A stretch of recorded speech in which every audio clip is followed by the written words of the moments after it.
ದೆಹಲಿಯಲ್ಲಿ ಸರ್ 16ನೇ ತಾರೀಕು ಸಿಎಂ ಹೋಗ್ತಾರೆ. ರಾಜಶೇಖರ್ ಹಿಟ್ನಾಳ್ ಅವರು ಅಲ್ಲೂ ಕೂಡ ಎಲ್ರಿಗೂ ಊಟಕ್ಕೆ ಕರೆದಿದ್ದಾರೆ. ಊಟ ಚರ್ಚೆ ಆಗ್ತಿದೆ ರಾಜಕೀಯದಲ್ಲಿ.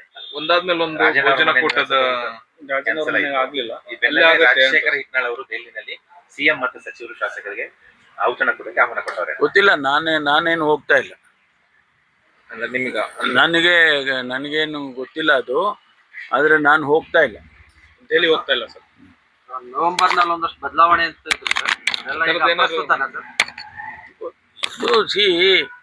ಒಬ್ಬೊಬ್ರು ಒಂದೊಂದು ಹೇಳಿಕೆಗೆ ಹೋಗೋ ಯಾರು ಉತ್ತರ ಕೊಡೋರು ಯಾರು? ಹಾ, ಈಗ ನೀವು ಹೇಳಿದ್ರಪ್ಪ ರಾಜಶೇಖರ್ ಕರೆದಿದ್ದಾರೆ ಅಂತ. ನನ್ಗೇನು ಕರೆದಿಲ್ಲ ಅವರು, ಅಥವಾ ನಾನು ಹೋಗ್ತಾ ಇಲ್ಲ ಡೆಲ್ಲಿಗೆ. ಮುಖ್ಯಮಂತ್ರಿಗಳು ಅಲ್ಲಿ ಕಪಿಲ್ ಸಿಬ್ಬಲ್ ಅವರು ನಮ್ಮ ಹಿರಿಯ ವಕೀಲರು ಇದರಲ್ಲಿ ಸುಪ್ರೀಂ ಕೋರ್ಟ್ನಲ್ಲಿ ನಮ್ಮ ಪಕ್ಷದಲ್ಲಿದ್ದವರು, ಅವರಿಗೆ ಪುಸ್ತಕ ಬಿಡುಗಡೆ ಕಾರ್ಯಕ್ರಮಕ್ಕೆ ಕರೆದಿದ್ದಾರೆ ಅಂತೇಳಿ ಹೋಗ್ತಾ ಇದ್ದಾರೆ. ಮಿಕ್ಕಿದ್ದೆಲ್ಲ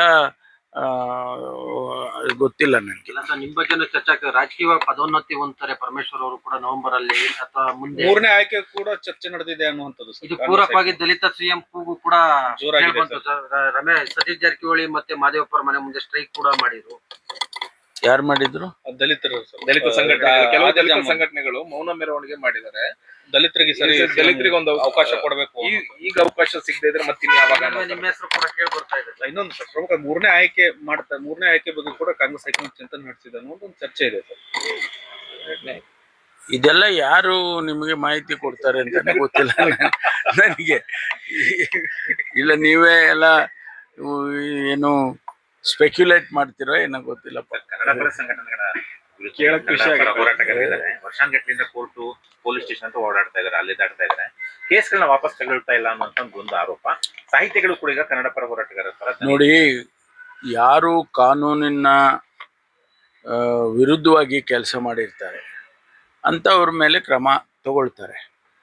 ಆಯಿತು, ಯಾವುದೋ ಒಂದು ಒಳ್ಳೆಯ ಉದ್ದೇಶದಿಂದ ಕನ್ನಡ ಪರ ಸಂಘಟನೆಗಳಾಗಲಿ, ರೈತ ಪರ ಸಂಘಟನೆಗಳಾಗಲಿ, ಅಥವಾ ಬೇರೆ ಬೇರೆ ಸಂಘಟನೆಗಳು ಹೋರಾಟ ಮಾಡಿದಾಗ ಅದರಲ್ಲಿ ಸಾರ್ವಜನಿಕ ಆಸ್ತಿ ನಷ್ಟ ಆಗಲಿ ಅಥವಾ ಯಾವುದಾದ್ರೂ ರೀತಿಯ ಇಂಥದ್ದು ಯಾವುದೂ ಆಗಿಲ್ಲ ಅನ್ನೋ ಸಂದರ್ಭದಲ್ಲಿ ಅದಕ್ಕೆ ಒಂದು ಕ್ಯಾಬಿನೆಟ್ ಸಬ್ ಕಮಿಟಿ ಮಾಡಿದ್ದೇವೆ. ಆ ಸಬ್ ಕಮಿಟಿಯಲ್ಲಿ ಚರ್ಚೆ ಮಾಡಿ ಹೌದು ಇದರಲ್ಲೇನು ಅಂತ ಅಂಶಗಳಿಲ್ಲ, ಅದನ್ನು ವಾಪಸ್ ತಗೊಳ್ಬೋದು ಅಂತ ತೀರ್ಮಾನ ಮಾಡಿ ತಗೊಳ್ತೇವೆ. ಅನೇಕ ಸಂದರ್ಭದಲ್ಲಿ ಅದನ್ನು ಮತ್ತೆ ಕ್ಯಾಬಿನೆಟ್ಗಿಟ್ಟು ಕ್ಯಾಬಿನೆಟ್ ತೀರ್ಮಾನ ಮಾಡುತ್ತೆ. ಆದರೆ ಈಗಾಗಲೇ ಸುಮಾರು ನಾವು ಕನ್ನಡ ಪರ ಸಂಘಟನೆಗಳದ್ದು, ರೈತ ಪರ ಸಂಘಟನೆಗಳದ್ದು ಎಲ್ಲ ವಾಪಸ್ ತಗೊಂಡಿದ್ದೇವೆ. ಅದು ಒಂದು ಪ್ರಾಸೆಸ್ ಇದೆ. ಈಗ ನೀವು ಅರ್ಜಿ ಕೊಟ್ಟರೆ ನಾಳೆ ಬೆಳಗ್ಗೆ ವಾಪಸ್ ತಗೊಳಕ್ಕಾಗಲ್ಲ.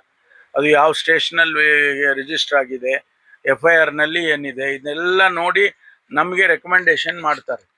ಮಾಡಿದಾದ್ಮೇಲೆ ಕ್ಯಾಬಿನೆಟ್ ಸಬ್ ಕಮಿಟಿ ಮುಂದೆ ಬಂದು ಅವರು ಚರ್ಚೆ ಮಾಡಿ ಹೌದು ಇದು ಮುಂದುವರ್ಸೋದಕ್ಕೆ ಏನು ಯೋಗ್ಯ ಅಲ್ಲ, ತಗೊಂಬಿಡಿ ವಾಪಸ್ಸು ಅಂತ ತಗೊಳ್ತಾರೆ.